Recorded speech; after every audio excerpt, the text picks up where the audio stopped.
विषय के जो अभ्यर्थी हैं, अगर वो डिस्क्वालीफाई नहीं होते, मतलब अयोग्य नहीं हो जाते हैं, तो उनकी नियुक्ति उनका पक्का है, क्योंकि वैकेंसी है ज़्यादा और अभ्यर्थी कम है उसमें। बीएड वालों को एक मौका है अभी अपनी जो भी लीगल रिकॉर्ड्स लेने करने का, या राज्य सरकार या एनसीटी अगर कोई अपने गाइडलाइंस अगर संशोधित करती है, को उनके पक्ष में निर्णय देती है, तो उनको एक मौका है।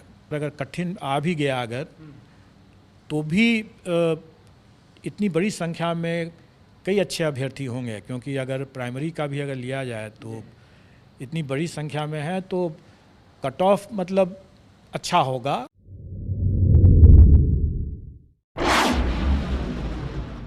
बिहार में शिक्षक नियुक्ति को लेकर के विश्व की सबसे बड़ी परीक्षा हुई। जो इंतजामात किए गए थे उसकी सब जगह सराहना की गई। खुद अभ्यर्थियों ने भी माना कि बीपीएससी ने बेहतर काम किया है। हमारे साथ खुद बीपीएससी के चेयरमैन हैं अतुल प्रसाद जी, उनसे जान लेते हैं। सर, सबसे पहले तो बधाई हो। और ये अभ्यर्थी बधाई दे रहे थे, इसलिए मैं कह रहा हूँ कि अभ्यर्थियों ने खुद कहा कि बीपीएससी ने बेहतरीन एग्जाम लिया। बहुत बहुत धन्यवाद सबका। सब लोगों ने सहयोग से और शांतिपूर्ण तरीके से परीक्षा दिया, इसके लिए वो भी बधाई के पात्र हैं। हम लोगों का आयोग में हमेशा से यह प्रयास रहा है कि हम कदाचार मुक्त परीक्षा कराएं, और आप लोगों ने देखा होगा कि 67th की पुनर्परीक्षा से लेकर के अभी तक जितनी परीक्षाएं हम लोगों ने लिया है, किसी में भी पेपर लीक या वायरल होने की कोई बात नहीं आई है। और अब ये बिंदु जो है आप इतिहास अब हो गया हमारे लिए। और आप ये भी देख रहे होंगे कि आज की जो चर्चाएं भी हो रही हैं वो वायरल या पेपर लीक के बिंदु पर नहीं हो रही है। अब परीक्षा की गुणवत्ता, प्रश्न पत्र की गुणवत्ता और इस तरह की चीज़ें की बातें हो रही हैं, जो कि अच्छी बात है। शैक्षणिक बिंदुओं पर अगर विचार विमर्श अगर होता है तो अच्छी बात है वो। सर, एक चीज़ जानना चाहेंगे कि जो आप लोगों ने जो कंट्रोल रूम बनाया था उसका कितना फ़ायदा मिला, और आपने एक पॉलिसी भी की थी कि नहीं, जो क्वेश्चन पेपर होंगे वो अभ्यर्थियों के बीच जाएंगे, खुलेंगे, और बीपीएससी का अपना सील होगा उस पर। देखिए, हम हमेशा से इस बात को हम समझते हैं और हम मानते हैं कि हमें ऐसे कदाचार करने वालों से 2 कदम आगे रहने की आवश्यकता है। जो कमियां थी सिस्टम की 67th में जो हम लोगों ने देखा, जो वायरल हो गया, उन कमियों को हम लोगों ने चरणबद्ध तरीके से दूर किया। और उसमें से ये भी एक प्रयास था कि हम लोगों ने पहले स्टार्ट किया कि अभ्यर्थियों के समक्ष ही उसको अनसील किया जाएगा। लेकिन हम वहीं तक हम लोग संतुष्ट नहीं हुए, क्योंकि हमारा मानना है कि अगर हम उनसे 2 कदम आगे नहीं रहेंगे तो कदाचार करने वाले सेंध मार देंगे। इसलिए आवश्यक था कि हमें अपनी व्यवस्था में हमेशा लगातार परिवर्तन करते रहना, उसमें सुधार करते रहना। और उसी की कड़ी में इस बार हम लोगों ने यह भी किया कि जो रिटर्न सील जो होगा वो सील हमारा होगा। अभी तक हम लोगों ने पिछले बार में ये किया था कि जो रिटर्न सील होगा, मतलब रिटर्न बक्सा जब आएगा तो उसमें बक्से को जो सील किया जाएगा वो सेंटर सुपरिटेंडेंट का सील होगा। लेकिन इस बार हम लोगों ने उसको ही बदल करके कर दिया कि नहीं, सेंटर सुपरिटेंडेंट का वो सील नहीं होगा, वो सील हम देंगे। और फिर वो हम सीमित संख्या में देंगे ताकि सेंटर सुपरिटेंडेंट उसको लगा दे और फिर तब हमारे पास है, ताकि वो सेंटर सुपरिटेंडेंट के स्तर से या मतलब सेंटर के स्तर से कोई उस सील के साथ परिवर्तन कर दे। अभ्यर्थियों के समक्ष सील करने के बाद, अभ्यर्थियों के जाने के बाद उसको फिर से खोल करके फिर से सील कर दे, इस संभावना से इनकार नहीं किया जा सकता था। और इसी को देखते हुए ऐसा किया गया कि अब हमारा सीमित संख्या में सील जाएगा और उसी को लगा करके उनको वापस भेजना है। इसलिए अब इसकी भी गुंजाइश नहीं रह गई कि सील तोड़ करके फिर से सील करना संभव अब नहीं है। सर, अब तो इंतज़ार सबको रिजल्ट का है, और जो जानकारी मिल रही है रिकॉर्ड समय में रिजल्ट भी आना है। बिल्कुल, हमारा प्रयास ये है ही कि हम रिज़ल्ट दें। और जैसा मैं मानता हूँ कि 9वीं 10वीं और 10वीं 11वीं 12वीं इनका तो हम रिज़ल्ट जल्दी दे देंगे, पहले दे देंगे और जल्दी दे देंगे। जहाँ तक प्राथमिक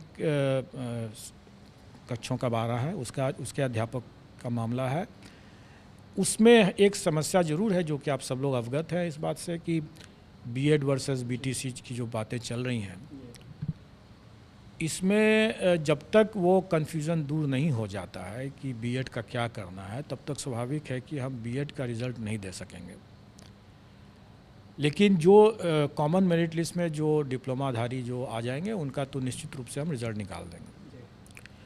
बीएड वालों को एक मौका है अभी अपनी जो भी लीगल रिकोर्स लेने करने का, या राज्य सरकार या एनसीटी अगर कोई अपने गाइडलाइंस अगर संशोधित करती है, को उनके पक्ष में निर्णय देती है, तो उनको एक मौका है।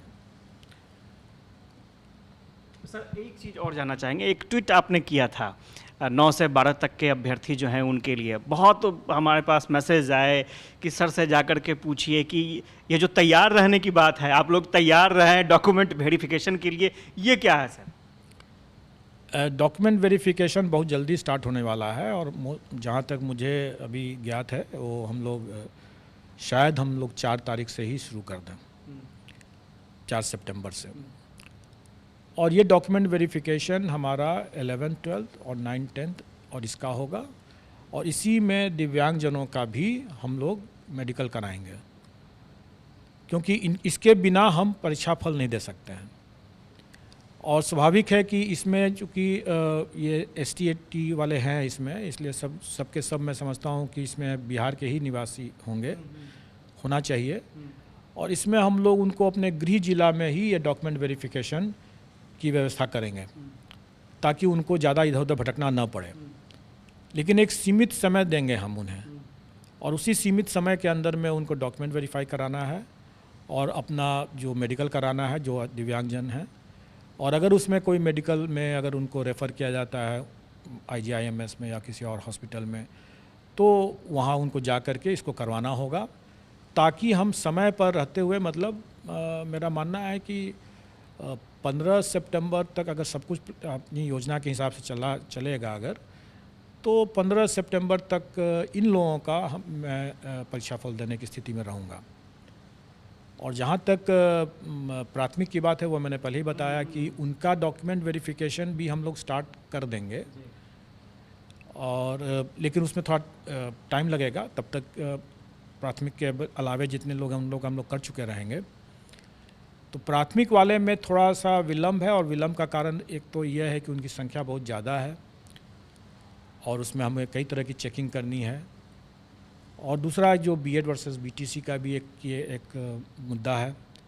इसलिए इन सब को ध्यान में रखते हुए मेरा मानना है कि उनका डॉक्यूमेंट वेरिफिकेशन में थोड़ा टाइम लगेगा। मैंने अपने पिछले प्रेस कॉन्फ्रेंस में ये कहा भी था कि 20 से 25 के बीच के आसपास में मेरा मानना हो सकता है, उससे पहले भी हम लोग स्टार्ट कर सकें, लेकिन लगभग वही समय रहेगा। सर कट ऑफ को लेकर के काफ़ी जिज्ञासा है अभ्यर्थियों में, उसके बारे में क्या कहेंगे? कट ऑफ के लेकर के हमेशा से ये जिज्ञासा लोगों को बनी रहती है, लेकिन मेरा मानना है कि अगर आप कुछ एक विषय को अगर छोड़ दें,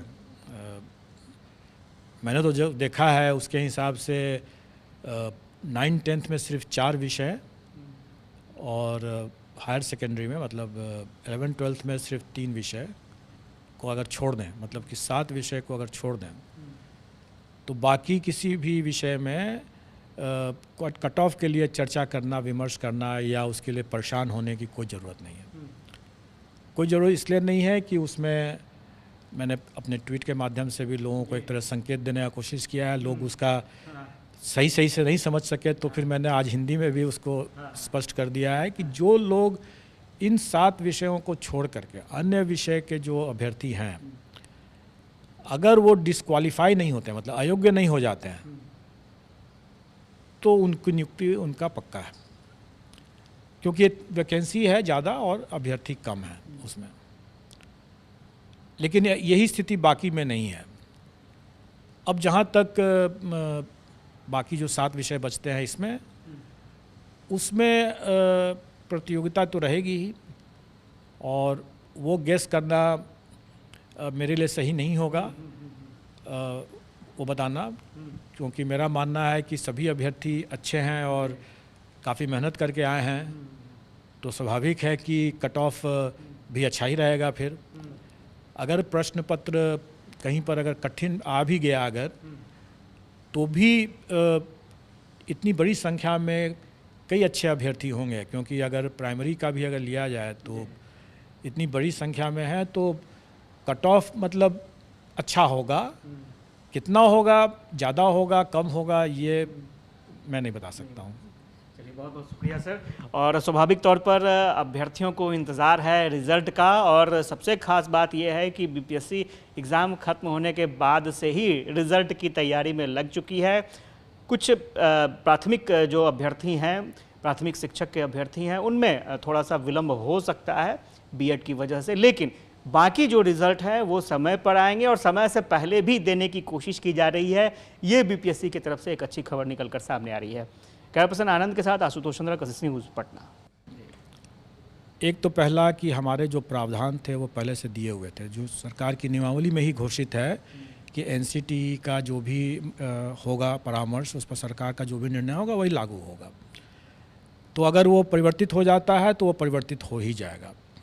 दूसरा कि माननीय सर्वोच्च न्यायालय का जो निर्णय है वो एक तरह से फोर्स मैज्योर कंडीशन है। फोर्स मैज्योर कंडीशन का ये है कि जो बाहरी कारणों से, अगर जिस पर मेरा नियंत्रण नहीं है, अगर उन कारणों से अगर कोई स्थिति उत्पन्न होती है तो उसमें हमें वापस करने का कोई प्रश्न नहीं उठता। ये तो मैंने कानूनी बात बता दिया कि हमें वापस करने का कोई प्रश्न नहीं उठता। लेकिन मेरा दूसरा पॉइंट ये है कि किसी ने वापस के लिए पैसे की मांग भी तो नहीं किया, किसी ने पैसे वापस नहीं मांगा।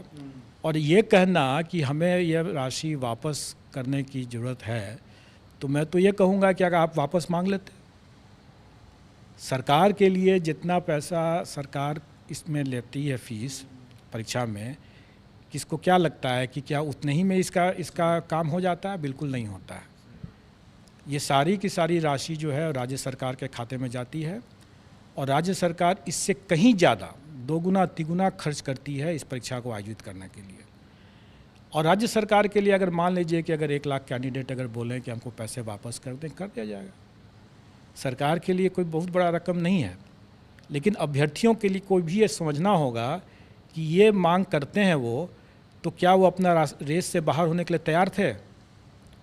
क्या वैसे बीएड अभ्यर्थी जो इस बात की मांग करते हैं, मीडिया पर मांग जरूर किए हैं, किसी ने ऐसे मांगा नहीं है पैसा, लेकिन अगर आप वो खुद भी सोचें, और मैं समझता हूँ कि उन्होंने खुद सोच ही लिया था और इसीलिए उन्होंने लिखित में मांग नहीं किया था कि अगर हम इस रेस से बाहर हो जाते हैं तो उनका सभी रास्ता बंद हो जाता है। फिर ऐसे तो रेस में है तो शायद कुछ संभावनाएं हैं।